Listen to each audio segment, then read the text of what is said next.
వనపర్తి జిల్లా పెబ్బేరు పట్టణంలో పశువుల అక్రమ రవాణాపై కట్టుదిట్టమైన చర్యలు చేపట్టాలని జిల్లా అదనపు ఎస్పీ రాజేష్ మీనా ఆదేశించారు.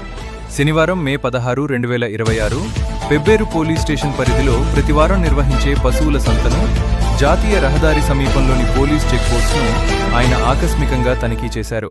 ఈ సందర్భంగా పశువుల రవాణా చేసే వాహనాల్లో వెటర్నరీ అధికారుల అనుమతి పత్రాలు తప్పనిసరిగా పరిశీలించాలని సూచించారు. నిబంధనలకు విరుద్ధంగా పశువులను తరలించే వారిపై కఠిన చట్టపరమైన చర్యలు తీసుకోవాలని ఆదేశించారు. చెక్పోస్టుల వద్ద 24 గంటలు అప్రమత్తంగా విధులు నిర్వహించాలని, తనిఖీ చేసిన ప్రతి వాహనం వివరాలను రిజిస్టర్లో నమోదు చేయాలని సూచించారు. అలాగే చెక్పోస్టు సిబ్బందికి అవసరమైన మౌలిక సదుపాయాలు కల్పించాలని అధికారులను ఆదేశించారు. అనుమానాస్పద వాహనాలు లేదా అక్రమ రవాణా సమాచారం తెలిసిన వెంటనే పోలీసులకు సమాచారం